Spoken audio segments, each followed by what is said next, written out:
Bwana Yesu asifiwe. Bwana asifiwe. Wana Mfalme Yesu. Ninamshukuru Mungu sana kwa neema yake na ukuu wake. Nimemwona Mungu wetu ametutembelea sana wiki nzima, siku 7 sio mchezo. Nimemwona Mungu kwa ulinzi, nimemwona Mungu kwa afya njema, nimemwona Mungu kwenye kila idara. Haleluya, haleluya, haleluya. Kwa hiyo nina kila sababu ya kumshukuru Mungu wangu, nina kila sababu ya kuinama mbele za madhabahu yake, nina kila sababu ya kumwadhimisha aliye Bwana wa vita kwangu, nina kila sababu ya kumtukuza, maana yeye ni mwamba wa miamba.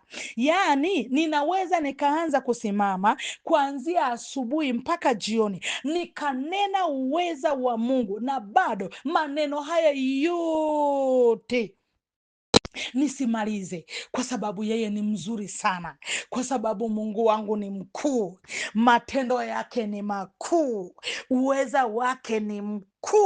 Haleluya, haleluya, haleluya. Mamlaka yake ni kuu. Yeye Mungu ni mkuu. Katikati ya maadui zangu Mungu ni mkuu. Katikati ya afya yangu Mungu ni mkuu. Katikati ya uchumi wangu Mungu ni mkuu. Katikati ya huduma ya mtoto Mungu ni mkuu. Haleluya, haleluya, haleluya, haleluya. Mungu ni mkuu. Sasa kwa sababu ni Mungu mkuu, hebu funika macho yako, tuombe kwa pamoja, tulisifu jina lake.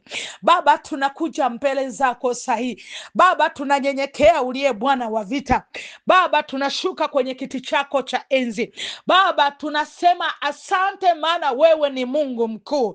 Baba, matendo yako ni makuu. Baba, uaminifu wako ni mkuu. Baba, wewe ni Ebeneza kwetu. Wewe ni Mungu mkuu. Ninakurudishia utukufu Yesu. Ninakurudishia adhama Bwana. Wewe ni Mungu mkuu. Wewe ni Mungu mkuu. Ninaungana na mathelafi na makerubi Jehova kuinama mbele za madhabahu yako, kushuka kwenye kiti chako cha enzi, kwa sababu wewe Mungu ni mkuu. Wewe Mungu ni mkuu. Haleluya, Ebeneza. Baba, ni wakati mwingine tena tunakuja mbele za uso wako kwenye kipindi chetu cha Twende Kanisani. Baba, huu mwaka wa maachilio, huu mwaka wa maachilio, huu mwaka wa maachilio, Baba, ninauacha kwenye madhabahu yako takatifu kwenye hiki kipindi chetu cha Twende Kanisani. Usituache Baba, wala usitupite. Roho Mtakatifu, karibu, karibu kwenye mikoa yote Bwana, mahali Standard Radio inapita. Karibu usiyeshindwa chochote. Karibu Bwana wa vita. Karibu uliye nuru yangu. Roho Mtakatifu, tembea. Roho Mtakatifu, tembea. Tembea kwenye kila eneo katika jina la Yesu. Walete Bwana wale waliokusudiwa kutoka kwa leo. Walete Ebeneza, walete Bwana wa vita, walete chemichemi ya uzima. Usinyamaze, usitulie. Usinyamaze, usitulie. Mamlaka yako Yesu ni ajabu, na nguvu zako Mungu wangu zinatisha kama nini. Karibu kwenye kipindi hiki kwa ajili ya utukufu wa damu yako yenye thamani, tukiomba na kuamini. Amen. Karibu sana mwana wa Mfalme Yesu. Jina langu Mwalimu Glorimina Venansi Mpua. Yesu ni Bwana na Mwokozi wa maisha yangu. Tuko Arusha. Yesu ametupanda hapo kwenye udongo mzuri, udongo ambao kila siku sisikii kuuchoka. Ametupanda Mungu wetu kwenye eneo la watoto wa mazingira magumu ya rohoni. Bwana amekuwa Ebeneza kwetu. Bwana amekuwa Bwana wa vita kwetu. Bwana ametusimamisha na kutupaka mafuta. Wito ni mgumu sana, lakini toka nilivyoupokea kwenye kilindi cha moyo wangu, Bwana, ninasikia kumeremeta, ninasikia kuimba kwa pamoja na watoto na vijana, ninasikia kusema nimo ndani mwa Yesu, ninameremeta. Haleluya, haleluya. Kwenye kipindi chetu cha leo cha Twende Kanisani, leo ni wiki letu la tatu la mwezi wa pili. Ni wiki letu la tatu la mwezi wa pili. Tafadhali chukua simu yako, mpigie jirani yako. Chukua simu yako, mpigie mtu mwingine. Chukua kiti, mwambie wewe mtoto njoo kaa hapa. Ita jamaa za kwako. Usiwe mchoyo. Mwalimu hapendi uchoyo.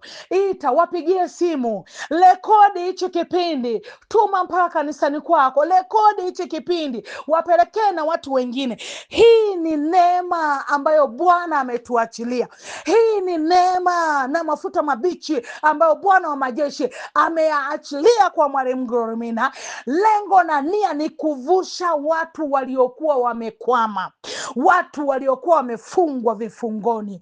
Uchumi wao ulikuwa umefungwa huko, maisha yao yalikuwa yamefungwa miaka 6.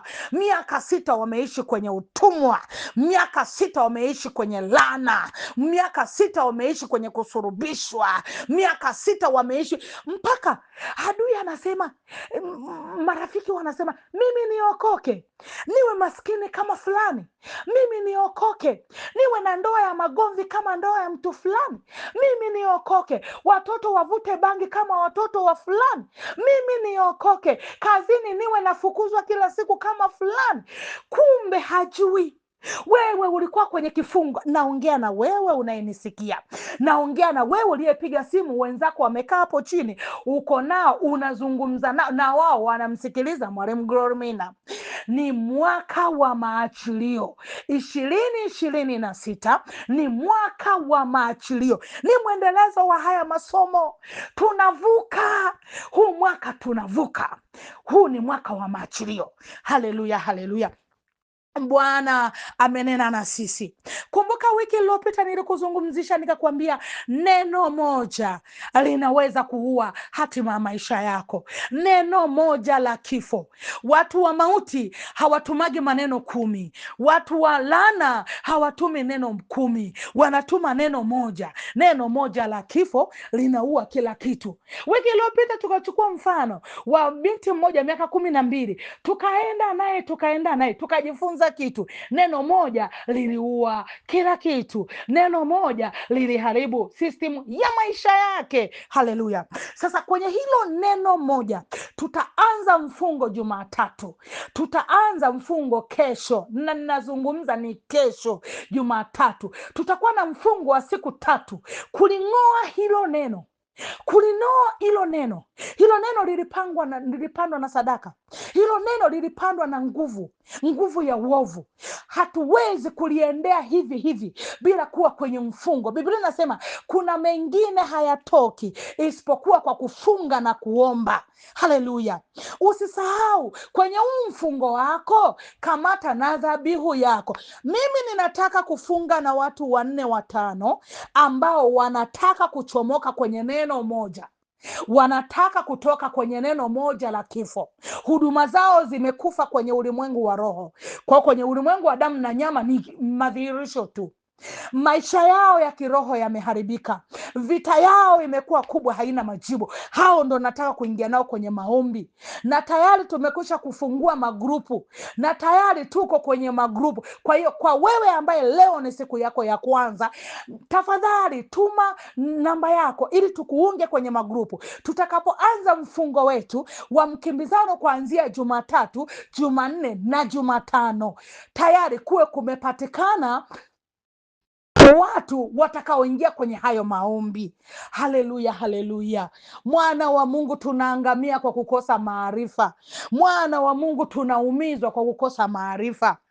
Ninamshukuru Mungu kipekee sana. Tuko kwenye hili eneo hapa Standard Radio. Ninathubutu kusema kwamba kuendesha vipindi hivi kama si Mungu tusingeweza, lakini Mungu yuko upande wetu. Hii yote Bwana anakutafuta wewe uliyekata tamaa. Hii yote Bwana anakutafuta wewe uliyeacha watoto. Mwalimu Glorimina anakusemesha, mtoto wa kiume fahari kwa mama yake, mtoto wa kiume majidai kwa mama yake, mtoto wa kiume fahari kwa taifa lake. Sasa wewe mtoto wa kiume, haijalishi ni baba mtu mzima kiasi gani, huwezi kujua tu moyo wa mama yako unavyoumia pale ulivyoferi maisha. Huwezi kujua vile mama yako anavyosikia aibu pale umeshindwa kutunza mke wako. Huwezi kuona, laiti kama Mungu angekufungua uone moyo wa mama yako anavyolia kuona wajukuu zake wameshindwa kusoma, na wewe baba yao una nguvu, na wewe baba yao una uwezo wa kufanya biashara, na wewe baba yao una uwezo wa kufanya lile na lile. Yule mama anaona aibu, wacha mimi nimsemee mwanamke mwenzangu yangu, hata kama ni bibi kwangu, anaona aibu. Aibu yake ni kubwa, ni kwamba hawezi kusema, anakufa nalo moyoni. Baba ameferi, mtoto wake ameleta aibu, amezaa watoto 10, 15 wako mtaani. Sasa asijue huyu mama, wewe umefungwa. Amka wewe usinziaye, amka wewe usinziaye, katika jina la Yesu Kristo aliye hai. Amka mwana wa Mungu, amka, amka, amka, amka, amka. Ni wakati wa kuamka. Mwezi huu wa pili Bwana alitusemesha, aliniambia waambie kila klipu hii mahali itakapofika kwamba ni mwezi wa kukutana na kina Barnaba, ni mwezi wa kukutana na kina Stefano. Kila mmoja amepewa watu wake wa kumvusha. Leo mama yako analia kwa ile aibu ambayo wewe kijana wake unamletea, kwa sababu hauna wale watu 7, wale watu 7 watakao kusukuma wende mbele, wale watu 7 watakaolipa kodi za watoto wako za ada, wale watu 7 watakao sukuma huduma yako, wale watu 7 watakao kutia moyo kwenye biashara yako, wale watu 7 watakao kuambia wewe unafaa sana kusimamia kampuni hii, wale watu 7 watakao kunenea mema. Tumekosa hao watu 7. Hao watu 7 walikuwa wa maana kwa wajane. Biblia inasema kwamba iliongezeka timu ya wanafunzi wa Yesu, wakawa wengi sana kwa sababu ya wale watu 7, kundi la kina Stefano, wale waliokuwa wamejaa nguvu ya Roho Mtakatifu. Roho ya Bwana imejaa juu yao. Sasa kwani si hata umeacha na kanisa? Kwani si hata mchungaji umeamua kukimbia kanisa? Huduma ni ngumu. Umejaa moyo wako manunguniko, umejaa moyo wako, yani ikifika siku ya Jumapili unawaza leo nitakwenda kunywa chai kwa mshirika gani? Watumishi wenzangu, hapo tuna feri. Hapana, si mimi, labda wewe ndo na feri. Mimi nimemjua Mungu na nguvu zangu, nimemjua Mungu na nguvu zake, nimemjua Ebeneza na nguvu zake. Mungu wetu ana nguvu. Tusijirahisishe sana kwa washirika, tusitembee kuwa mzigo kwa washirika. Wewe umefungwa, hawa watu 7 hawapo. Kaa hapo chini, chukua kiti, kaa, tuumege mkate kwa pamoja. Tunaingia sasa kwenye maombi ya Jumatatu. Nitaunda na magrupu mengine tena kwa habari ya haya maombi ya Jumatatu. Tuingie, tuelekezane hatua kwa hatua, na nitakuwa nafundisha hapa sasa hivi redioni. Ninakimbia kwa sababu ya muda, lakini tukishajipangia kwenye magrupu yetu, niko tayari kufundisha hata grupu moja, hata masaa 2, ili ukanielewa vizuri umuhimu wa kuwapata kina Stefano, kwa sababu wiki lile linalokuja, mahali ambako sasa tutakapokwenda kumalizia ule mwezi wetu, itakuwa ni mwezi wa kuwaita, itakuwa ni mwezi wa kuwaita. Sasa kama hutafuata hizi kanuni, tukianza kuita kwa kurupuka, hawatakuja kwa sababu hujafata hizi kanuni, hujafata hizi kanuni. Haleluya, haleluya. Kwa hiyo ni lazima tuning'oe lile neno moja. Wacha nikupe ushuhuda huu ukusaidia kwenye safari yako ya wokovu. Haleluya, haleluya, haleluya. Biblia inasema heri ya wenye moyo safi, hao ndio watakao muona Mungu. Kwenye Mathayo 5, heri ya wenye moyo safi. Kuwa na moyo safi ni safari nzuri sana ya kupigana vita vya rohoni. Na kwa maisha tulionao leo, na kwa wokovu tulionao leo, ndugu yangu, simama na ushujaa kwenye moyo, simama na roho ya vita. Maisha utayashinda, vita utashinda, kwa sababu ya kupangua vile vita vilivyoko kwenye ulimwengu wa roho. Ili kitu kitokee kwenye hali ya uhalisia, ili kitu kitokee, lazima kimeanza kwenye ulimwengu wa roho. Umefukuzwa kazi, ulianza kupigana vita kwenye ulimwengu wa roho. Umepata msiba nyumbani kwako, ulianza kujulishwa kwenye ulimwengu wa roho. Kwa hiyo ufalme wa giza unatushughulikia kwenye ulimwengu wa roho, alafu sisi tumebakia na zile injili za lele mama. Matokeo yake tunakufa, muda sio wetu, kwa sababu maandiko hatuyachukui tukayaishi. Maandiko hatuyachukui yakawa dira kwenye maisha yetu kwenye ulimwengu wa sasa. Tunasema hizi ni injili za Freemason. Ngoja nikwambie, mwana wa mfalme Yesu, ulimwengu tulionao sasa ni ulimwengu wa kutunisiana msuri, ni ulimwengu, yani adui mbaya zaidi. Watu wa giza walichokifanya, wamekuja makanisani, wamekuja kujaa. Kwa hiyo hata kumtambua uweze kumtambua, kama utakuwa ni Mkristo au kama utakuwa ni mtumishi wa raisi. Uzinzi upo, sijui vitu gani upo, sijui vitu gani upo, uko juujuu, lazima utamezwa na hilo wimbi. Kwa hiyo Ukristo tulionao sasa ni wa kutunisiana misuri na adui, ni kumwambia imeandikwa, mpingeni shetani naye atawakimbia.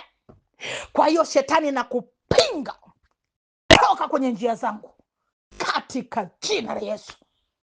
Lakini ukisema tuendelee kwenda na injili za kubembelezana, hapana. Sijui, labda kwa sababu sisi tumeitwa kwenye eneo korofi sana, eneo tuliloitwa sisi. Ukikaa na dhambi, ukichanganya dhambi na huduma, ukachanganya sijui wizi, sijui unafiki, sijui umbea, sijui kujadili watu, watoto wanakupiga katafunua, utakuta kesho huko barabarani. Wacha nikupe jambo hili likusaidie kidogo kwenye maisha yako. Siku moja nilienda shule moja kuhubiri. Nimefika kwenye ile shule, nikakuta kuna watoto wadhaifu wengi sana. Nikakuta ile shule ina watoto wadhaifu mno. Sasa tulivyoanza huduma, ghafla nikiwa na hubiri, watoto wakaanza kuanguka mapepo. Alafu hivi mashuleni ni kiti cha enzi cha shetani kimewekwa. Aishivyo Bwana wa vita, watoto wangu wanakwenda kumuona Bwana mawinguni, maana wote wanafunguliwa kwa jina la Yesu. Ikiwa tumesimamishwa kwa wakati, silali, tutafanya huduma usiku na mchana kuhakikisha watoto wamefunguliwa. Haleluya. Hao mabinti tukawakuta pale kwenye hiyo shule. Kufika pale sasa, mimi nikauliza, hapa tunaanzia wapi? Anyway, nikaenda kuangalia wale watoto ambao wako serious sana. Nikakamata mtoto mmoja, wacha nikupe ushuhuda wake. Yule mtoto ameisha, ni wa kifo. Sasa nikamwangalia, nikamwambia, mtoto, nataka tufanye mazungumzo. Pepo likapanda, nikalituliza lile pepo, nikamwambia, tulia pepo, nataka tuufanye mahojiano ili arudi kwenye akili yake ya kawaida. Akaniambia hivi yule binti, mwalimu, wacha mimi nikwambie ule ukweli, nimeshachoka na haya maisha, nimechoka sana. Nini shida? Mwalimu, mimi nakueleza ule ukweli, baba yangu na mama yangu hawajui haya maisha nilionayo. Mimi niliingizwa kwenye nguvu za giza, kwenye uchawi na jirani, yani nyumba yetu hii hapa, nyumba inaofuata. Kwa hiyo akaniita, akaanza akanipa chakula, akanipa nyama, ilikuwa nyama ya kuku tu, akanipa na chai ya rangi, nikanywa. Usiku akaja akanipitia, akaniambia kwamba sasa bwana, mimi nataka kukufundisha. Akaanza kunipeleka mapolini, baadaye tukaanza kwenda kuzimu. So tayari nimeshakuwa nimekomaa kwenye ule ulimwengu wa giza. Baba yangu na mama yangu hawajui haya mambo. Baba yangu na mama yangu ni Wakristo, wamempa Yesu maisha, hawajui. Lakini nilichokuwa nikipelekwa kule kuzimu, nikitoka kule ananipatia dawa yule bibi ya kuja kuwaua kiroho, ili wasiweze kuelewa chochote. Huko siendi sana, muda wangu ni mchache, nije mahali ambako nakotaka kujikita. Yule binti, nanukuu maneno yake, akasema yule bibi yule jirani akapiga tarumbeta, akapiga darubini, akaiona shule moja. Hii shule inafanya vizuri, na kwa sababu inafanya vizuri haina muhimili wa Kristo. Sasa akasema, nataka uende kwenye ile shule. Sasa tunahitajika huku kuzimu tutoe nini? Tutoe kafara. Sasa kwa sababu tunataka kutoa kafara, ni wewe ninakupatia haya mafuta. Haya mafuta ni mafuta ya mwanadamu, yakatengenezwa vizuri, yakawekwa kwenye vibobo vizuri kabisa, kazuri, kakawekewa na msalaba. Sasa utakapofika wakati wa form 1, wakati wa mtihani, utapaka kwenye madawati. Sasa ukishapaka tu, jitahidi kuingia kwenye darasa lenu, hakikisha kwamba wana mikondo 4, hakikisha kwamba kila darasa umepaka. Sasa kila atakayegusa yale mafuta, tutachukua kila darasa, tutachukua mtoto mmoja, kila darasa tutachukua mtoto mmoja. Sasa wakati yule binti ametoka huko alikotoka, amefika pale shuleni, ameendelea kukificha kile kibobo. Tayari mimi huku ndo ilikuwa mara yetu ya kwanza kufika kwenye ile shule. Mtu mmoja akatuona mtandaoni, alivyotuona mtandaoni akatupigia simu, akasema tafadhali, yeye yuko ng'ambo, yuko nje ya Tanzania, akasema tafadhali, wazazi wangu ni wamiliki wa shule, nasikia moyoni mwende kwenye ile shule. Akatusisitiza sana, akatutumia na fedha za nauli. Tukaenda timu, tumewasha gari, kufika njiani gari kafa. Siku ya kwanza tuko polini, siku ya pili mi nikamwambia tuliache ile gari tupande magari ya kawaida, hii ni vita vya kiroho. Kumbe yule mama aliyekuwa amemtuma ule msichana kale kachupa anatumulika ndo kadarubini, anaua ile nguvu ya Mungu tusifike pale. Kwa msaada wa Mungu tukafika. Kwa msaada wa Mungu nikamkamata yule mtoto na kile kichupa. Kwa msaada wa Mungu yule mtoto akatoa maelezo, ilituogopesha sana. Yule mtoto aliumwa, alikuwa na umwa mno. Sasa baada ya kumnyang'anya kale kachupa na akatoa maelezo vizuri moja mpaka mwisho, tukakachoma moto kale kachupa, kalikuwa kanagoma kuchomeka. Tukamuuliza, je, ulishapaka? Akasema hapana, ndo nilikuwa nakimbilia kwa sababu mtihani ni wiki lijalo, kwa hiyo ndo ningepaka hilo wiki. Pointi yangu ni, angalia, wazazi wa huyu mtoto wamempa Yesu maisha, lakini mtoto amebeba na mpaka hivi navyokuambia baba na mama hawajui. Imebakiaga ni siri yangu mimi na mwenye shule na yule mtoto mpaka sasa hivi bado yuko hapo shule. Mwaka huu ni form 3 au form 4? Form 3. Form 2 alifanya mtihani mwaka jana, kapo kanaendelea vizuri sana. Wazazi hawajui. Sasa angalia, anapewa dawa, wanakuja wanafivizwa kiroho, wasimjue huyu mtoto. Hebu angalia Mkristo, na namuuliza kile kichupa wakati tunapewa kulikuwa kuna nini? Akasema hii kichupa kilikuwa kina sadaka. Kuna sadaka ambao ng'ombe zilikufa hapo ili kwamba mimi nipewe kile kichupa. Sasa wazazi wanazimishwa kiroho, na kama wanazimishwa kiroho, nikamuuliza, je, hali yao ya uchumi? Akasema toka nilivyoingia kwenye mtandao nilifunga uchumi. Hivi navyokuambia, nasomeshwa na mama mdogo, nasomeshwa na mjomba, lakini baba na mama hawana mbele wala nyuma, na ngumi wanapigana kila siku. Umeona, maisha yao yamekuwa ni magumu sana, uchumi wao umekufa. Mwana wa mfalme Yesu, hawa watu ni watu waliompa Yesu maisha, wamevuviwa na nguvu za uchawi, wamevuviwa. Ni jirani amekuja kufundisha mtoto. Kwa hiyo tukubaliane mimi na wewe, mtu anayekuzuru ni yule wa nyumbani kwako. Biblia haijaongea uongo, ni yule wa nyumbani kwako. Huyo ndiye anayekuzuru. Kumbe huyo ndiye anayepewa kule vitakataka, analeta nyumbani kwako. Alafu nikikuita kwenye mfungo, tufunge siku 3 za kung'oa roho ya mauti na tutoe na sadaka zetu. Unampotezea tu Mwalimu Glory. Mimi nimenawa damu yako.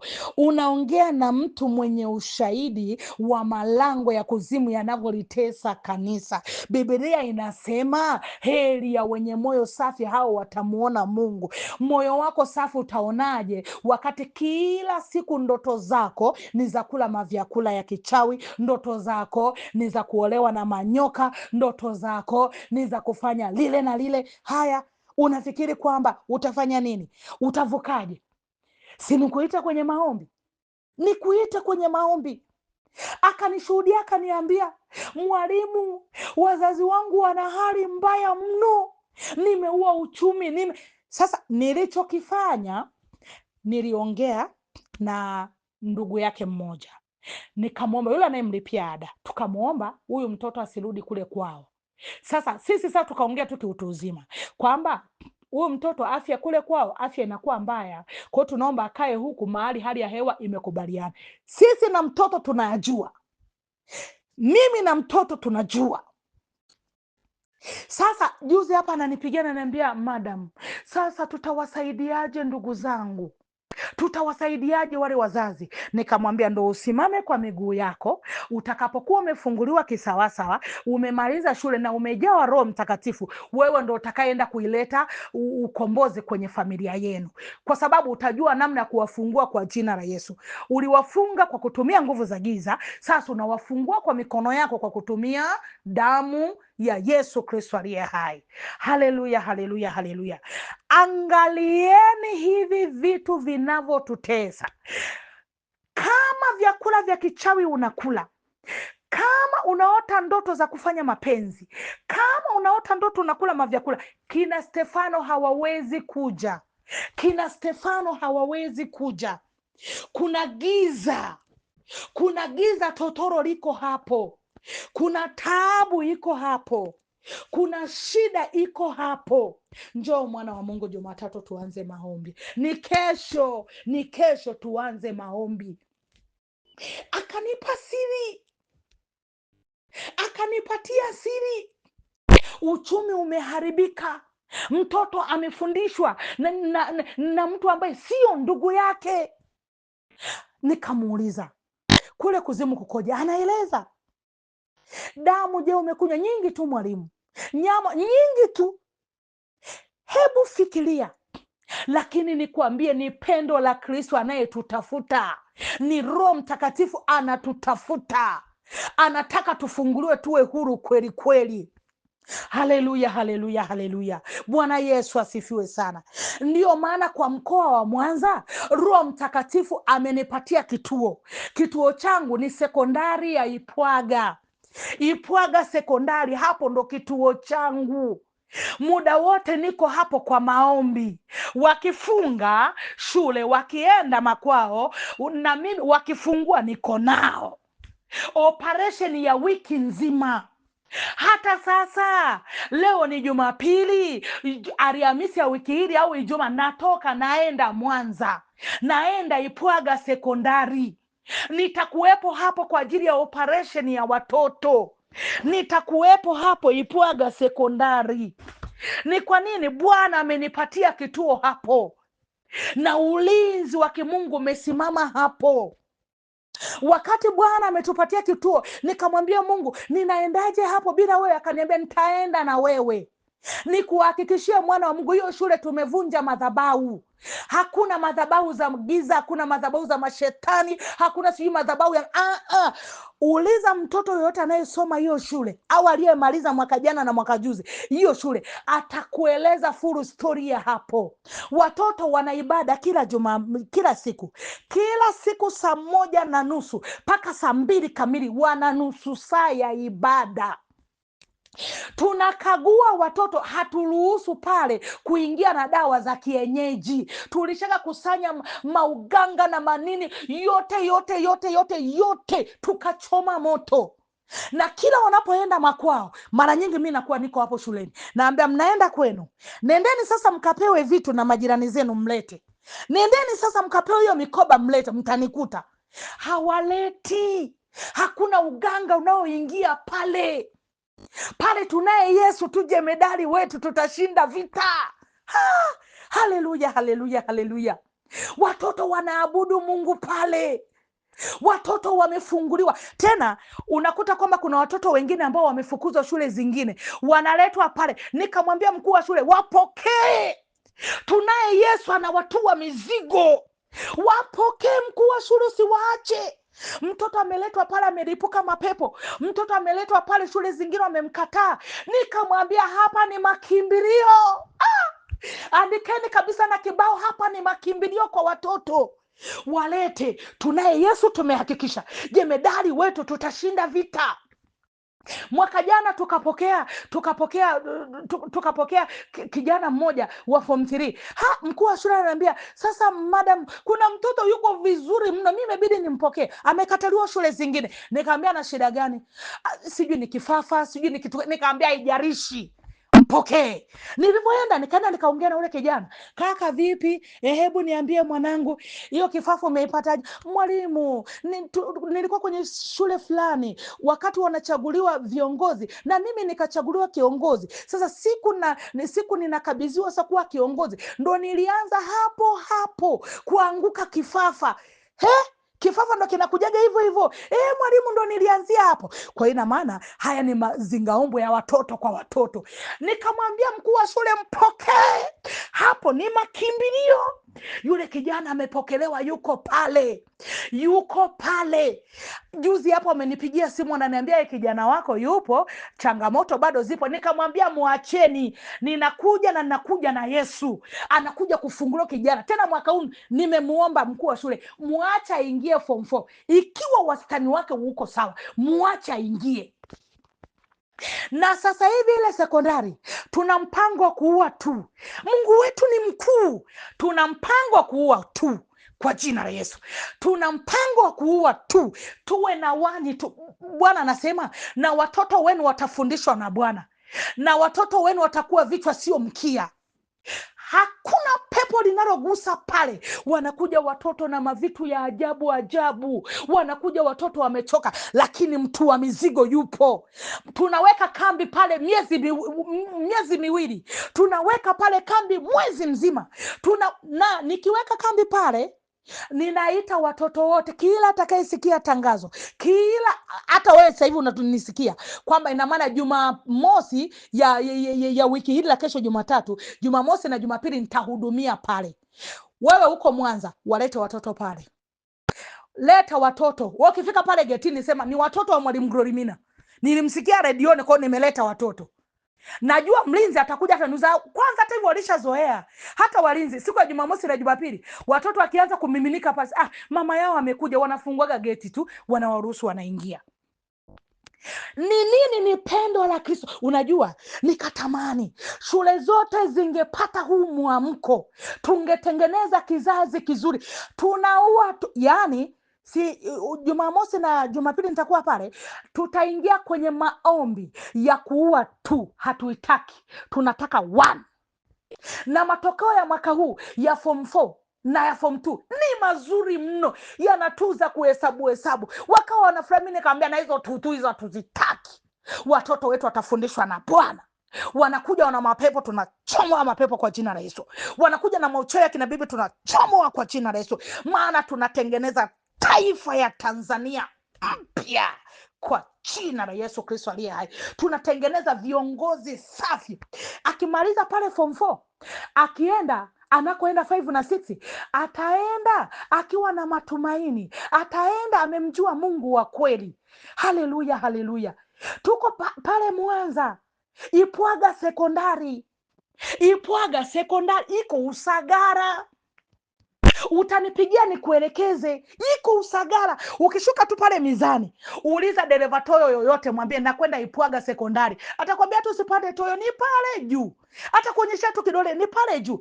Tuko hapo, tumeweka kambi hapo ya Waebrania. Tuko hapo, tunamlingana Mungu siku na mchana kwa habari ya watoto. Mtoto wa kiume fahari kwa mama yake, mtoto wa kiume majidai kwa mama yake, ni fahari kwa taifa lake. Sasa unaposimama kuleta mchezo na habari ya maombi ambayo yanaanza kesho, shauri yako. Mimi nikishaenda kule shuleni, kule ni mkiki. Kwa hiyo pata hii neema hizi siku 3 ili tuweze kuambatana kwa pamoja. Haleluya, haleluya. Mathayo 11:12. Tangu siku hizo za Yohana Mbatizaji hata sasa ufalme wa mbinguni hupatikana kwa nguvu, nao wenye nguvu huuteka. Ufalme wa Mungu unapatikana kwa nguvu. Hauna lele mama. Wenye nguvu tu peke yao, hao ndio watakao huteka. ufalme wa Mungu. Haleluya, haleluya. Hebu acha nimalizie ushuhuda huu mfupi, alafu tuingie kwenye maombi. Wacha nikumalizie kipengele cha mtoto mmoja ambaye huwa ananiliza sana. Yule mtoto alikuja kufariki kwa sababu ya mabishano kati ya mimi na wazazi. Wazazi wanasema samahani mwalimu, mchungaji wangu anaweza kuomba, kwa hiyo nipatie huyu mtoto ili akaombewe kule kwa mchungaji. Wamemchukua akampeleka kule kanisani, wamempeleka kule, ameenda amewashinda. Yani tulibaki kusuguana, matokeo yake mtoto akafa. Huo ushuhuda huwa unaniuma sana, lakini kifo cha ule mtoto aliniambia neno moja, akaniambia, mwalimu, tembea ukiwaambia watoto kwamba kuingia kwenye mtandao wa giza ni rahisi sana, ila kutoka ni ngumu mno. Mimi niliingia nikiwa na siku 2 toka nimezaliwa, na sasa nina miaka 7. Ninatamani kutoka, ninashindwa, na wameshanitawaza mimi nimekuwa malkia. Nizungumze na watu wenye changamoto za ndoa. Wewe si una mtoto wako unambembeleza bembeleza? Mtoto wako akitaka kumjua Mungu na nguvu zake, unasema wewe ni wa dini hii. Unajua unakalia moto sio ujua. Unakalia moto na nguvu yake ni kubwa mno kuja kuuweza. Mungu wetu atusaidie sana. Huyo binti kalikuwa kadogo kadogo. Sasa ghafla mimi nikiwa Mwanza nikapigiwa simu. Huo ushuhuda ni wapa Arusha. Nikapigiwa simu nikaambiwa, samani mwalimu.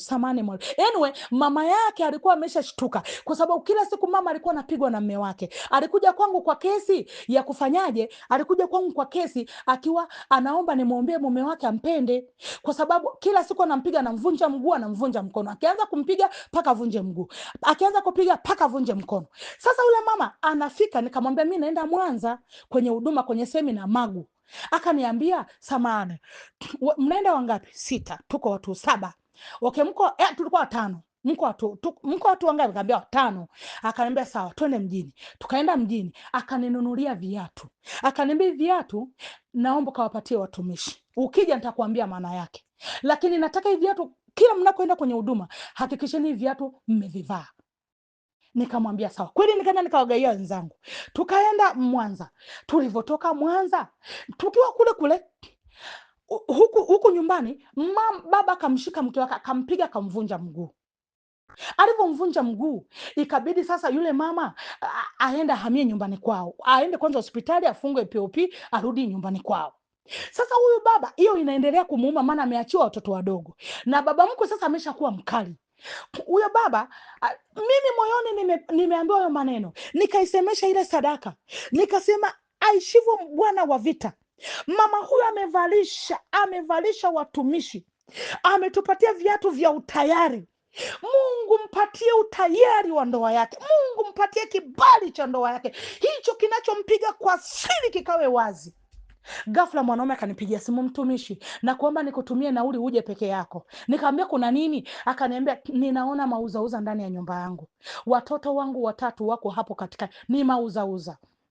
Nikamwambia chungulia vizuri dirishani. Akachungulia vizuri dirishani, akapenyeza macho, akaona watoto wanashangaana. Huyu anasema kumbe na wewe uko kuzimu. Huyu kumbe na wewe uko kuzimu. Umefundishwa na nimefundishwa na fulani. Na wewe umefundishwa na fulani. Mimi ni malkia kabisa. Na mimi nilifundishwa na fulani. Na mimi umeona Sasa mimi sikuahirisha huduma Mwanza. Nikaendelea, nikamaliza, nikarudi Arusha. Nikaenda kuwahoji wale watoto.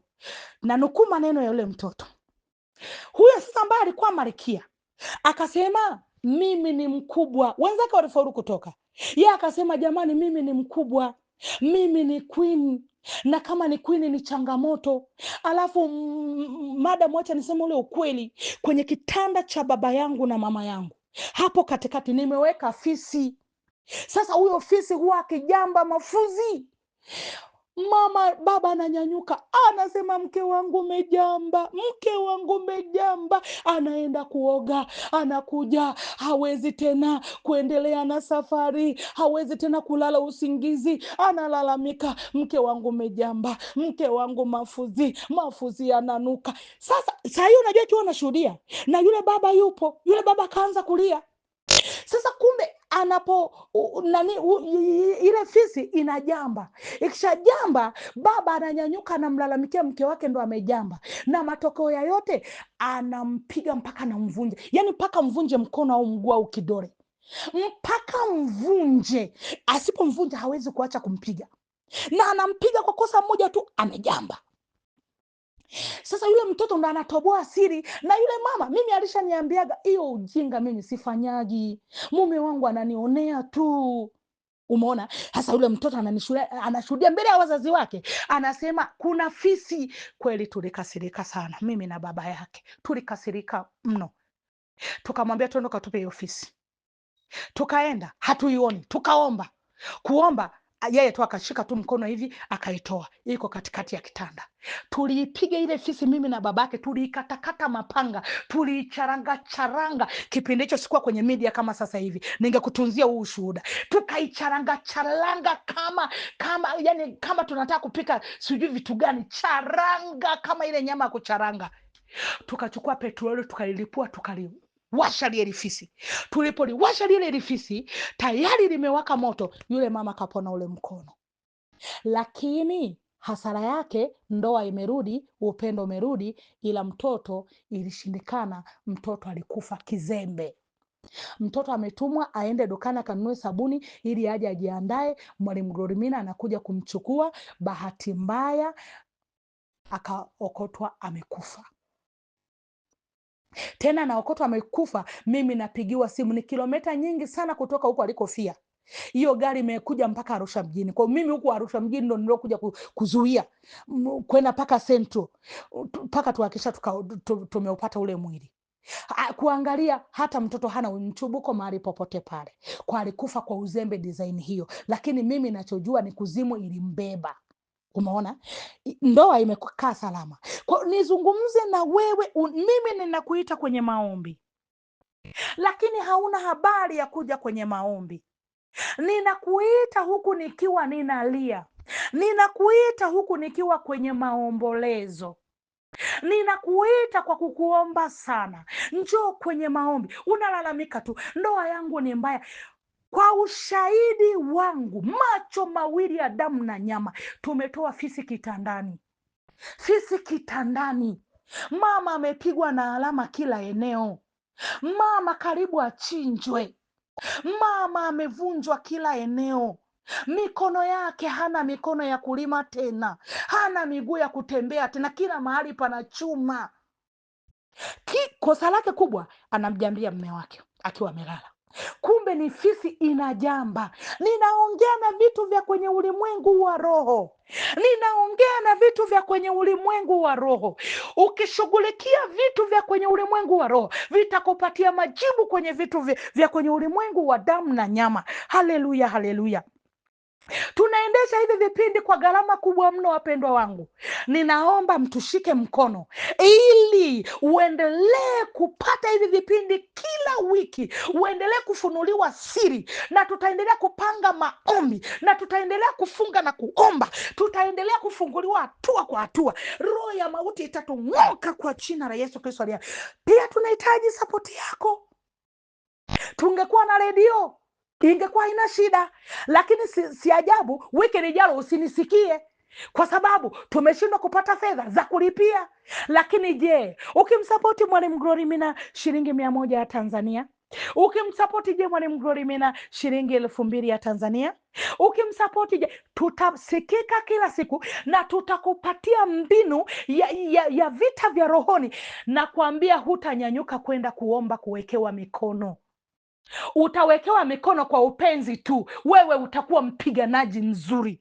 Wewe ndo nabii wa maisha yako. Wewe ndo nabii ya huduma yako. Wewe ndo nabii ya ndoa yako. Sasa miaka 6 tumefungwa, na ndio maana miaka 6 ulikaa katika hali ya ujinga. Funguka, mwana wa mfalme Yesu. Funguka, akili yako ifunguke. Funguka, Yesu ana haja na wewe. Funguka katika jina la Yesu Kristo aliye hai. Bwana ana haja na wewe. Bwana anataka akufungue. Ndio maana tumepewa neema kuendesha vipindi kutokea Januari mpaka sasa, na kuambia ni mkono wa Mungu. Bila mkono wa Mungu huwezi. Lakini leo narudi kukwambia, si mbaya ukitusapoti, si mbaya ukinipigia simu kaniambia, mwalimu, ninaomba nitume shilingi kadhaa, nitume 2,000 ya Tanzania, nitume 1,000 ngapi ya Kenya, nitume dola kadhaa kwa ajili ya kulipia hivi vipindi. Tena tunatumia hii muda wa nusu saa. Kama tutakuwa tumekaa vizuri, tutaanza kuchukua kipindi cha risali zima ambao nifundishe dakika 43, alafu dakika 45, alafu dakika 15 nikupeleke kwenye maombi. Inawezekana, lakini ni nusu saa kwa sababu ya mfuko wetu. Hebu angalia hizi siri. Unakaa unalia, ndoa yangu. Lifisi liko kitandani mwako, lifisi liko kitandani kwako. Hebu nenda kakague kitanda chako, nenda kakague kitanda chako, nenda kakague kitanda chako. Fisi iko kitandani kwako. Ndo kati ya mahitaji tutakayoyaombea kuanzia kesho Jumatatu. Tutaombea kitanda ni madhabahu. Tutafukuza kila uchawi uliosimamishwa kwenye vitanda, vitanda vya watoto, vitanda vya wanandoa, vitanda vya kwenye kila eneo. Yaani tutafukuza kila uganga na uchawi, kila majini mahaba na majini makata yanayowanyemelea. Tutafukuza. Ni siku 3 za operesheni, ni siku 3 za kukutana na Mungu, ni siku 3 Mungu yupo kutufungua, ni siku 3 Mungu amesema ufalme wa Mungu unatekwa na wale wenye nguvu. Yaani wale wenye nguvu ndo wanaoteka ufalme wa Mungu. Lazima tuyaishi maisha mazuri hapa duniani, lazima tuishi kumiliki na kutawala hapa duniani, lazima tukauone ufalme wa Mungu. Haleluya, haleluya. Ngoja nikwambie kitu kingine, Mpentekoste mwenzangu. Unaweza ukasema mimi ni mshirika mzuri wa kanisa la Pentekoste, mimi ninanena kwa lugha, lakini usiku unalala na watu wasiojulikana, usiku unafanya mapenzi na mapepo, usiku unafanya mapenzi na huendi mbinguni, huendi mbinguni. Heri wenye moyo safi. Wewe ni mzinzi kama wazinzi wengine, wewe ni mzinzi kama wazinzi wengine. Tofautisha mfungo wa kuitwa kanisani na mfungo wa Roho Mtakatifu kukusemesha. Mfungo wa Roho Mtakatifu kukusemesha wewe ushughulikie mahitaji yako na familia yako, huo ndo mfungo unaoleta majibu.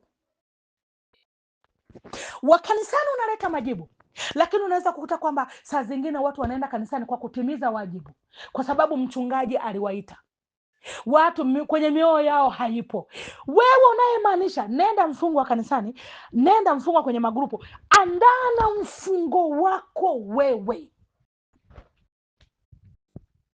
Nabii wa maisha yako ni wewe, nabii wa maisha yako ni wewe. Haleluya, haleluya. Utayaishi huu mwezi. Tunawaita kina Barnaba. Ilo wiki ilo linalokuja, ilo wiki, acha hii Jumapili nitakuwa itwaga kuanzia hiyo. Kwanza mafundisho ya Jumapili yataambatana na kuita kina Barnaba wetu. Tutaanza kuita sasa. Kuna kanuni za kuita. Kuna kanuni ya kuita afya yako, kuna kanuni ya kuita maisha yako, kuna kanuni ya kuita na kile ambacho kilichokuwa kimekufa. Lazima Farao wako afe. Sasa huyo Farao tunamshughulikia kesho Jumatatu. Huyo Farao wako tunamshughulikia kesho Jumatatu. Ninapokea simu zote. Hakuna simu ambazo hatutapokea. Wakati wa mwanzo, wakati umeanza kufanyaje? Umeanza kupiga simu. Wakati umeanza kupiga simu, hapana, saa hiyo sitapokea. Nitasubiri tu simu zipigwe, yani mpaka zote ziishe.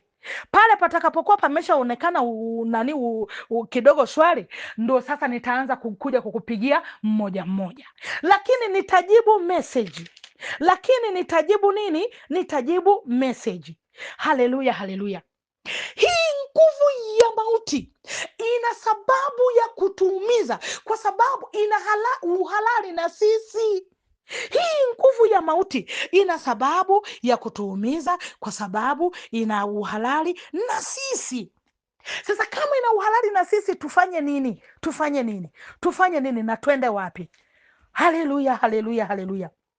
Wanapokukalia kiapo, huwa wanakaa kiapo kweli kweli, huwaga wanasimama na kiapo.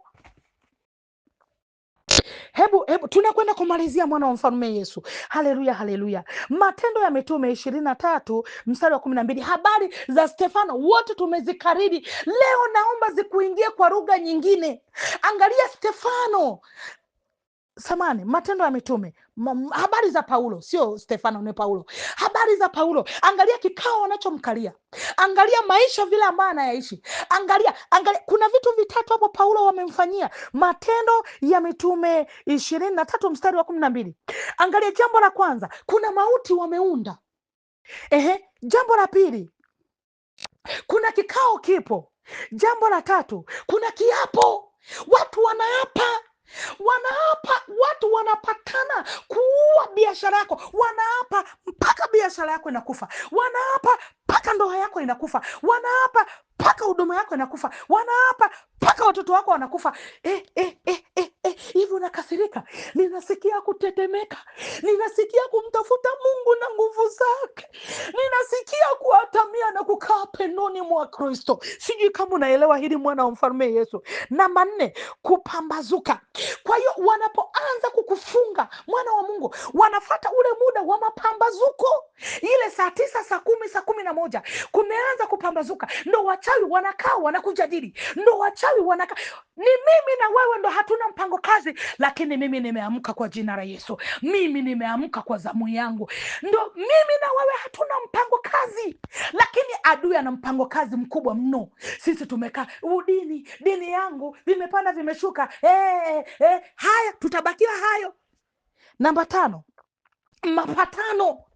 Wachawi wanakaa kilinge cha saa 11 alfajiri, wanakaa wanapatana, mapatano yao hayaendi bure, mpaka uchumi wako umekufa, mpaka huduma yako imekufa, mpaka kanisa imefunga, mpaka kule na kule imekuwa. Umeona, wanaenda paka kwa waganga wa kienyeji. Maombi yanayoanza kesho ni mkiki. Maombi yanayoanza, tafuta simu kubwa, tukae kwenye grupu, tafuta simu kubwa. Hauna simu kubwa, tutawahudumia mpaka hawa ambao hawana simu kubwa. Nipigie, niambie, mwalimu, mimi sina simu kubwa na niko tayari kufunga, niko tayari kukuhudumia peke yako. Semina zote zitakazoendelea siku 3 na wewe nitakupatia, niko tayari kukupigia. Natamani Farao wako afe katika jina la Yesu, katika damu ya Yesu Kristo aliye hai. Watu wanapatana, muombaji uko wapi? Watoto wanakufa, muombaji uko wapi? Ajali za hapa na hapa, muombaji uko wapi? Huduma zinafungwa, muombaji uko wapi? Hapana. Tugeuke Bwana, tugeuke, tushikamane, tuvunje udini, tumshike Yesu katika roho na kweli. Tugeukeni wana wa mfalme Yesu. Mpaka wanapatana wanatuulia wachungaji, mpaka wanapatana wanatuulia wamama wachungaji, wanatuulia maaskofu, alafu wapiganaji tuko wapi? Hapana. Ninayaweza mambo yote katika yeye anitiaye nguvu, ninayaweza mambo yote katika yeye anitiaye nguvu. Eti kisa ni nini? Kisa ni sadaka? Hapana. Tena bahati nzuri sadaka yako inarudi kumsikiliza tena mwalimu akija na mbinu zingine, hata haiendi kwenye matumizi mengine, inakuja pale. Ndugu yangu, huwezi kufaulu kwenye uchumi, huwezi kutoka kwenye uchumi kama hujashughulikia hizi roho.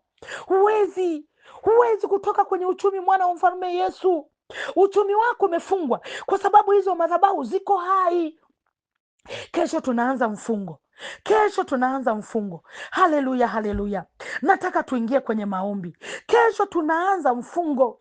Sasa kama tunaanza mfungo, umekaaje? Unaogopa nini? Nani anakuogopesha?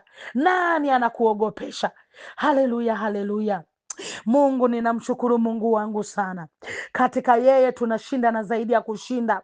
Katika yeye tunayaweza mambo yote. Katika yeye ni Ebeneza kwetu.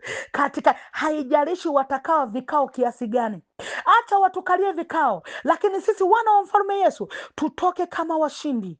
Tutoke maana tukiwa tumemjaa Yesu. Tutoke katika ufalme wa kimungu. Tutoke sisi na wana wetu tukamlaki Bwana mawinguni. Tukamlaki Bwana mawinguni. Sasa tukiendelea kuwachekea hawa malango ya giza, unafikiri sasa wanatubakiza? Hawatubakizi. Wanatularuararua sana, wanatuumiza sana. Matokeo ya yote tunabaki kuwa wanyonge. Hapana, wamekaa vikao, wameua mpaka watu wetu wa karibu, kuzimu imewameza. Saa imefika atukuzwe mwana wa Adamu. Saa imefika atukuzwe mwana wa Adamu. Tunamtangaza Mungu. Umesomesha mtoto, ndugu yangu, ili aje kuwa na kazi. Hujamsomesha mtoto kuwa mapambo. Hujamsomesha mtoto kwenda kutumikishwa. Hujamsomesha mtoto kuwa vile na vile. Hapana, hapana. Lazima tuziamrishe kuzimu iachie watoto wetu. Lakini haya tutafikaje kuyafikia haya yatutolee matokeo mazuri? Ni sisi wenyewe tumaanishe kutafuta Mungu na nguvu zake. Tumaanishe kutafuta Mungu na nguvu zake. Tumaanishe kutafuta Mungu na nguvu zake. Haleluya, haleluya, haleluya. Ninaona muda wangu unakwenda. Jifunze sana mwana wa mfalme Yesu. Kila unapoingia kwenye haya masomo ya ukombozi, jifunze sana mwana wa mfalme Yesu kuambatanisha na sadaka yako. Ni washukuru sana sana sana wale ambao mmeanza kumwelewa mwalimu. Unaposikiliza haya masomo na unajiandaa kesho, hii ni ibada. Kesho tunaingia kwenye nini? Kesho tunaingia kwenye mfungo. Tafadhali naomba ambatanisha na sadaka yako. Tunapoingia kwenye haya maombi, ambatanisha na sadaka yako. Andika na majina ya watoto wako. Tumemega hakuna ibada isiyokuwa na sadaka. Kikapu chetu cha sadaka 0768972891. Glorimina Venance Mpua. Kikapu chetu cha sadaka 0768972891. Glorimina Venance Mpua 0768972891. Hiyo ndo kikapu chetu cha sadaka, lakini pia ndo namba pekee ambayo utanipata. Funika macho yako tuombe. Mungu wetu na Baba yetu, Baba, utukufu ni wako na adhama ni zako. Wacha nikushukuru Ebeneza kwa neema yako. Wacha ni kuabudu Ebeneza. Wacha ni kushukuru kwa matendo yako makuu. Baba yangu na Mungu wangu, ninaomba rehema na neema. Tusamee Bwana, tusamee. Kuzimu inatukalia vikao, na sisi tunasema tumeokoka, na sisi tunasema tunaye Yesu, tumehakikisha. Bwana, kwa maana nyingine tunadharirisha jina lako. Kwa maana nyingine inaonekana kwamba Mungu wetu hauna nguvu. Kumbe ni ubaya tulionao sisi. Turehemu tutakase katika jina la Yesu. Katika jina la Yesu tumegeuka Ebeneza. Baba yetu na Mungu wetu, neema yako tunaiomba, mamlaka yako tunayaomba, nguvu zako tunaziomba katika jina la Yesu Kristo aliye hai, kwa damu ya Yesu. Baba, ninaomba tutumie kama chombo. Tumebeba na sadaka zetu, tunakuja kwa moyo wa shukrani. Baba, ninaomba jidhihirishe kwangu wewe na nguvu zako. Jidhihirishe kwangu wewe na nguvu zako. Ombea sadaka yako mwana wa Mungu. Jiombee na wewe mwenyewe. Jidhihirishe Mungu wangu. Jidhihirishe Bwana wa vita. Jidhihirishe chemichemi ya uzima. Jidhihirishe mwamba wa uzima. Jidhihirishe Bwana wa vita katika jina la Yesu. Ninamwacha msikilizaji Baba kwenye madhabahu yako takatifu, amekamata na sadaka yake katika jina la Yesu. Kwenye redio hii ya Standard Radio, katika jina la Yesu, sadaka yake Yesu, sadaka yake Baba ikatikise ile kuzimu iliyoshikilia watoto wake. Sadaka yake Bwana ikatikise ile viapo vya kichawi. piga viapo vyenu, ponda hivyo viapo, piga hivyo viapo, tengua na vitengua hivyo viapo, na vitengua hivyo viapo, viapo vyenu vyote, viapo vya kichawi vyote na vitengua. Ponda sadaka zenu za kichawi, ponda sadaka yangu ikapangue kila nguvu za giza. Endelea kuomba, muda wangu niruhusu wewe, endelea kuomba. Ukimaliza kuomba, tuma kwenye namba kikapu chetu cha sadaka. Lakini pia nina namba, kunaye hapa namba ya mwalimu wangu, kiongozi wangu, 0688688882. Usiache kumpigia simu. Ni mwalimu wa somo la Roho Mtakatifu, ni kiongozi wangu. Tuko naye hapa ofisini, tuko pamoja ili tuweze kuamudu watu wote watakao tupigia, kusiwepo hata mmoja ambaye ametumisi. Ukinikosa mimi, mtafute baba mzee James, 0688688882, 0688688882. James Nko, wote tuko hapa ofisini. Bwana ametupaka mafuta, wewe kuendea kina Stefano wako, wewe kuwakumbatia kina Stefano wako. Jamani, saa hiyo unakula mema ya nchi. Gloria ataendelea kutoka jasho tu, labda pengine nitatuma na kwenye redio zingine, nitatuma na kwenye media zingine. Saa hiyo huko na kina Stefano wako, hata kunikumbuka utanikumbuka. Bwana kutie nguvu, Bwana kusimamisha upya. Acha nimshukuru Mungu. Baba, ninakushukuru sana kwa habari ya kipindi hiki. Nimeona mkono wako, nimeona nguvu zako. Utukufu ni wako Jehova, mamlaka ni yako Ebeneza. Baba, niseme nini mbele zako? Ninakushukuru sana kwa habari ya msikilizaji na mtazamaji wa vipindi hivi vya Standard Radio. Twende kanisani. Pokea sifa, heshima na utukufu Ebeneza, maana hautanyamaza wala hautatulia mpaka haki yetu imepatikana. Ninakushukuru sana. Nenda na mmoja wanakwenda makanisani kwao. Yesu wasimamishe, Yesu wapake mafuta, Yesu watendee, katika jina la Yesu tukiomba na kuamini. Amen. Nakupenda.